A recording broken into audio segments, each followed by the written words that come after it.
So talking about form is the shape of poems. So I wanted to point out that there are really two types of form for poetry overall, two blanket types over like umbrella types. That is on the test, and it's closed form and open form. Those are the two. Almost this entire slide set is dedicated to closed form because there's not a whole lot to say about open form. Almost everything you've read this semester has been closed form poetry with very few exceptions. Most of it's been all closed form. Really, what closed form means is there's rules. Used exclusively until the 19th century when open form came. It's written in specific and traditional patterns of line. So I've said before that closed form means there's a lot of rules. If it didn't follow the rules, it wasn't considered a poem. So where do the rules come into play is right here. Some of the rules consider line length. So if you consider each line of a poem is kind of like a sentence in an essay, it tells you exactly how long they can be. Like it might say it needs to be 10 syllables, or it needs to be 12 syllables, or it needs to be 4 syllables. There's actual rules for that depending on what type of poetry form you're going to use, which we'll talk about those in a minute. Another way that they may put rules on you for writing poetry is through meter. And meter is more about like the rhythm or cadence of a poem. Specifically, it could be something, they measure it in what's called feet or a foot, a metered foot, and how many are in each line. It's about stresses, like the difference between saying pineapple or pineapple. I know it's like a small difference, but or saying flower or flower. I know it's a weird thing, but the meter is where does the stress go, and at what part of the syllable is there a stress? That's part of the meter. There's also rules about rhyme scheme. Does every line rhyme, or does every third line rhyme? Does every other line rhyme? Each type of poetry form in underneath closed form has its own kind of rhyme scheme sometimes. Also line grouping. So there may be rules about, are there 2 quatrains or 3 quatrains, or how does this work? And we're going to talk about those in just a second. So to help you kind of think about how these are put together, think about a line as loosely the poetic equivalent of a prose sentence, like an essay sentence. In closed form, the line is measured and restricted. So I'm basically saying how long your sentence can be. A stanza is kind of like a paragraph from prose. And different stanzas will have different numbers of lines. Like when you guys had me for 101, I said things like, at the beginning, I would allow 3 sentence paragraphs, but as we went on, you wanted to start to go towards 5 sentence paragraphs and then on. So a stanza is like a paragraph, but in closed form, there's rules, and they'll tell you exactly how many lines you can have in your stanza. So these are all the ways that they could enforce rules on closed form poetry. There is something called blank verse, which it's not open verse. I mean, it's not open form, but it's not exactly closed form, but most of the time it falls under closed form poetry. Blank verse is kind of weird. They're unrhymed. They're usually 5 unrhymed iambic lines, and we'll talk about iambic in a minute. Its most popular format is iambic pentameter, which we're specifically going to talk about in a couple of minutes. Represents the adaptation and fusion of sentences to a poetic form. So the truth is they're not poetry, as in they're not rhymey rhyme, but it's still sometimes considered poetic or poetic-like in the writing because it has a cadence. The iambic pentameter gives the lines these very specific kind of cadence and rhythm to them that also represents a pattern that moves forward. Most famous would be Shakespeare's plays. If you read, and most of you have already said you've read at least some of a Shakespeare play, whether it was Macbeth or Hamlet or Romeo and Juliet, Notice that none of those rhyme. They're not written in rhymes, so it's like it doesn't look like a poem, yet he uses blank verse, these iambic pentameter lines, even in his non-rhyming forms of plays. So it still gives this like metered progression to all of his writing, which kind of keeps players moving forward. It's also why when people go into acting, they often have to practice with Shakespeare. And part of that reason is because he writes in iambic lines inside of his actual plays, and they want to see if an actor can catch on to the cadence of those lines. Okay, so we're going to talk about a couple forms of poetry building blocks. So before we could get to what the different types of poems are, like ballads and odes and elegies and all that stuff, we're going to talk about the building blocks to make those in the first place. And the first building block is a couplet. So as you could probably guess by the name, a couplet means two. So there are two lines connected by thought and rhyme.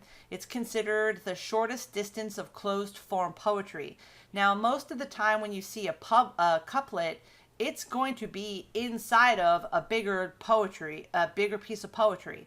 Like it might be at the end. Like in a minute when we talk about sonnets, all sonnets end with a couplet.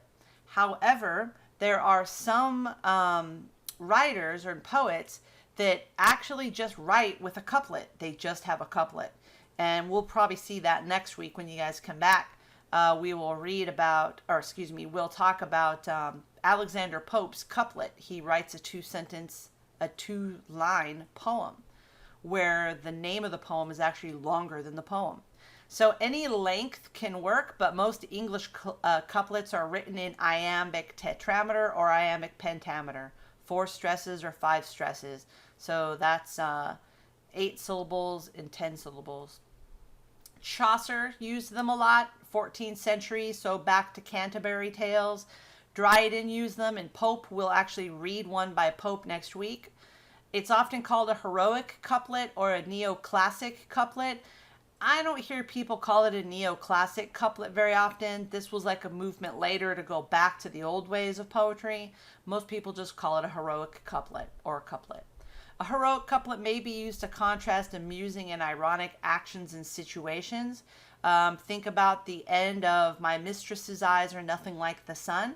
We talked about the whole poem was probably going to get that guy in in hot water until the end, right? The couplet is where he redeems himself, most definitely.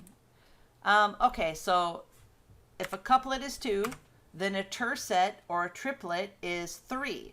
So if I say to write a stanza that's a couplet, you know that paragraph, quote unquote, only has 2 lines. If I say write a tercet or a triplet, now you know it has 3 lines in the stanza. All right, think about a stanza as a paragraph. This is me saying a 3-line paragraph, so to speak.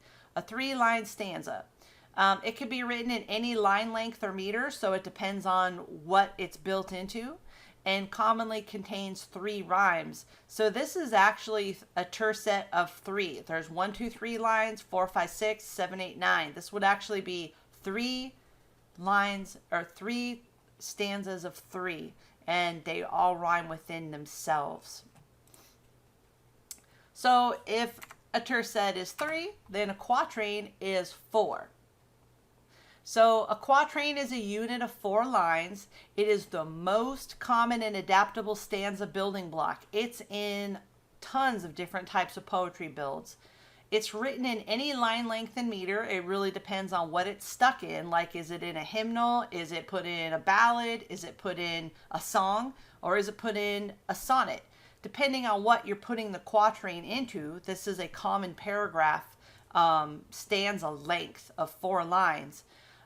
It depends on, then the meter and the length may change. The determining factor is the rhyme scheme, which is still variable. Sometimes all 4 lines of the quatrainal rhyme, that's what this represents, A, saying that line 1, 2, 3, 4 all rhyme. Or it could be an every other line. A, B means line 1 and line 3 rhyme, and line 2 and line 4. So every other line rhymes with itself. Basic component of ballads, sonnets, hymnals, Songs often use quatrains. So a quatrain is a very popular building block and actually is what you're going to use in your sonnets. All right, so let's talk about sonnets. Versatile poem of 14 lines. There are two kinds, sort of. We're not going to get too far into Petrarchan, so I'm going to skip that slide here in just a second. I'm just going to tell you why it was up here in the first place.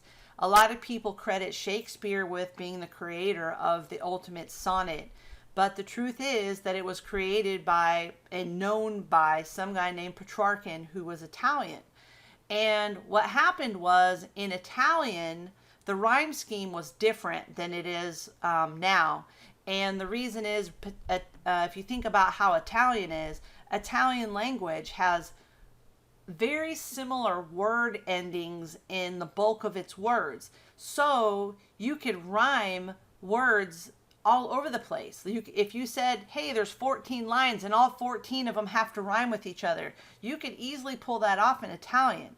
But what they were finding is when they started to adapt that to Shakespeare, to English, they couldn't do it as well, because English is a peculiar language. And if you think about words, we have lots and lots and lots and lots of different common endings. So that doesn't give a lot of room for trying to rhyme 14 lines of poetry. So it had to be changed. So Shakespeare reworked it into what's now called the Shakespearean sonnet.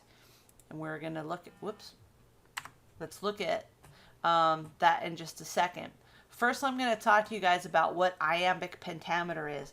This is as far as we're going to get talking about measure, because meter and rhyme is, it could be its own class, let alone just trying to cover it quickly in the middle of a bigger class. So this is as far as we're going to get, mainly because iambic pentameter is probably the most heavily used. They do talk about iambic pentameter sometimes in shows, and there used to be a commercial that talked about iambic pentameter. It's good to know what it is, basically, and you're also going to need to know what it is for your Shakespearean sonnet that you're going to write me. So iambic pentameter is two different ways for you to understand how a specific line is measured. Remember, all the way back, I said at the beginning of this slide set, I said the measurement, each line measurement depends on what it's put into. So here's one. Inside of a sonnet, it uses iambic pentameter. So let's look at the iambic part first.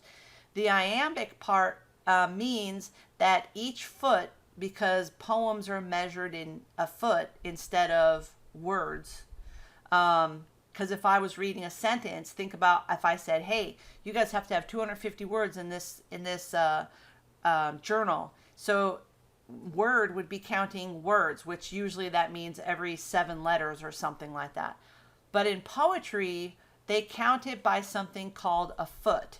And there can be 2-syllable foot, a 3-syllable foot, and so on. We're only going to talk about iambic. Iambic is a 2-syllable foot. So if you say English, that's 2 syllables. English. Science. All right. Math is 1 syllable. So you'd have to put something else with it. So iambic is a 2-syllable foot, and the stress is on the second syllable. It's called a light heavy pattern. So I gave you a little example here of how you would chop it up: to be or not to be. So it's light heavy, light heavy, light heavy, because these are all 2 feet, right? A 2-syllable foot: 1 2 1 2 1 2. So that means in every 2 syllables you have a light heavy stress. That's what iambic means. Okay. For the purposes of all of our sanity, I am not going to hold you responsible for trying to recreate iambic inside of your sonnet. It's just way too much, okay? So just so you know what it is, but we're not going to use it. If you want to try to use it, I'm all for it, but I won't hold you guys responsible if you mess up the iambic part, okay? What I am going to hold you responsible for is pentameter. So if this is how it's counted through, how to do the stress, where does the stress go? Light, heavy, light, heavy.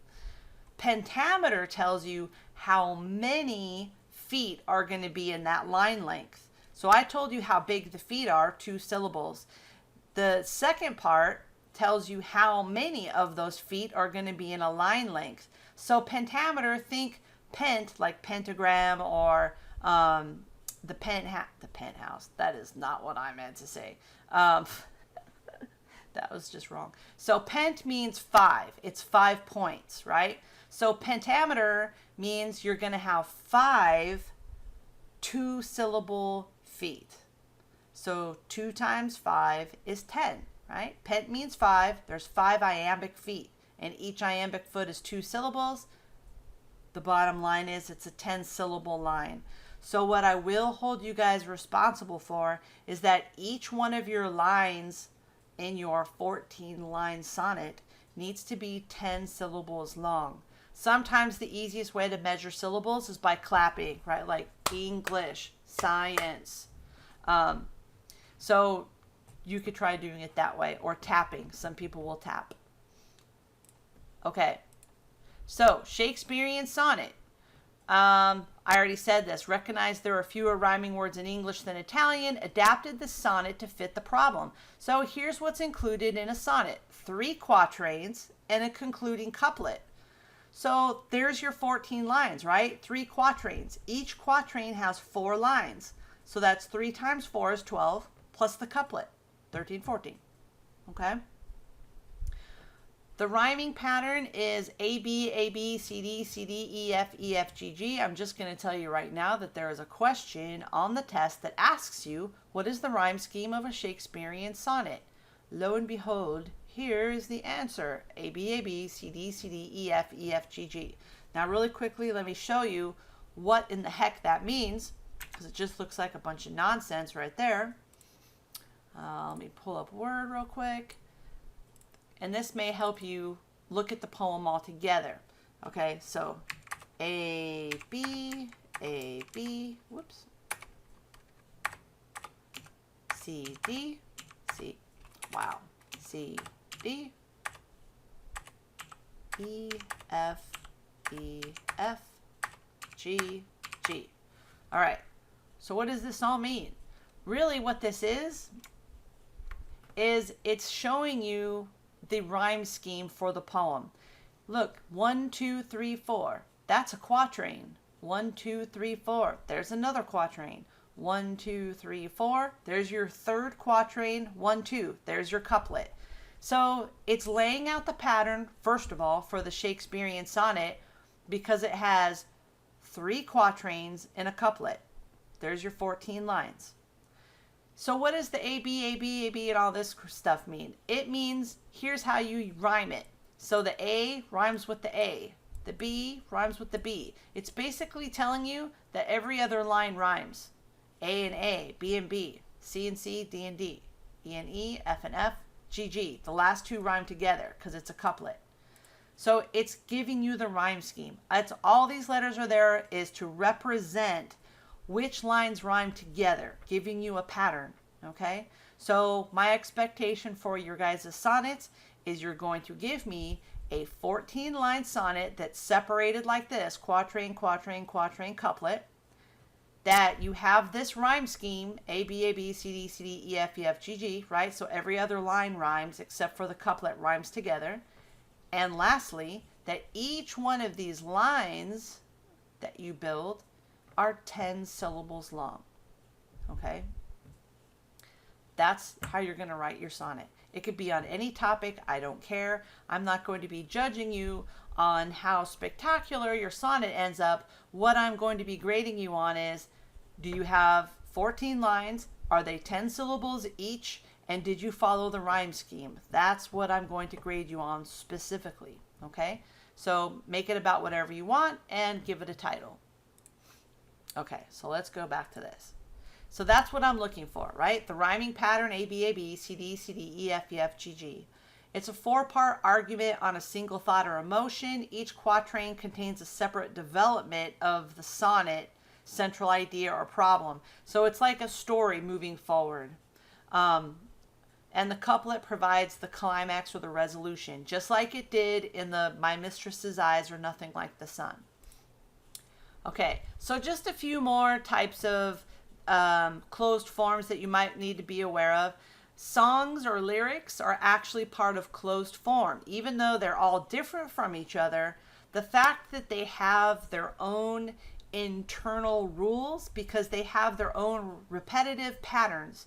So because each song that you listen to has a specific rhyme scheme and some kind of rules that it follows, that puts it under closed form. If it didn't have these rules and internal form like that, it would be very difficult to sing them, because we wouldn't be able to catch on to what the repeating pattern is, and it would be hard to memorize them. So a song is considered closed form.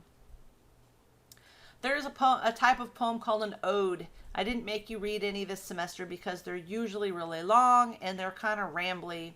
Not my favorite thing, but you could look up some odes if you want to read one. Ode is complex and extensive stanza poem, more variable than lyrics, varying line lengths, intricate rhyme schemes. In other words, they don't even stick to their rules are within each stanza. The next stanza, one stanza may be every other line rhymes. The next stanza may be every line rhymes. So they have too many variables that change constantly inside of the ode, and they're often kind of long. Usually topics of odes are meditative or philosophical, but really there's no set topic. It could be about anything. Unlike lyrics, they don't have to repeat their rhyme scheme. Each stanza may have its own rhyme scheme, which is what I just set up here. Some odes have been set to music, but usually they don't put them to music, because since there's no set rhyme scheme and there's no repeating melody and there's no real rhythm to it that sticks through the whole thing, it actually makes it very difficult to set it to music. You would actually have to manipulate it in order to make it into a song that anybody would want to listen to anyway. An elegy is usually a poem about death. It's not for those that are gone. It's usually meant for the living, to give them hope, to help them remember the person that's passed away. It's usually sad. It's a lamentful or mournful song. Extends back to ancient times. They would always say an elegy at funerals and times like that. We still use them sometimes. We've morphed into more of a eulogy type, where it's less about rhyming and more about, a pronounced discussion or kind of speech about the person that's passed away for the people that are still there. And some people still play or sing music at funerals. So, sometimes elegies can be adapted into funeral songs, but an elegy is its own type of poetry. Then there's the ballads. Ballads are like a narrative quatrain. It's a whole bunch of quatrains is what it is. And they use usually iambic tetrameter. So iambic is still that 2-foot with the stress on the second beat. 1, 2, 1, 2, 1, 2. Tetrameter would mean there would be only 3 of them. So each line would be 6 syllables. Normally only the second and fourth lines rhyme in each stanza. It is specifically designed for singing, sometimes old tavern songs. We didn't read Sir Patrick Spens because I couldn't find a good version of it. But old tavern songs, or somebody asked earlier in my morning class, do pirate shanties count? Sure, right? Pirate songs, okay.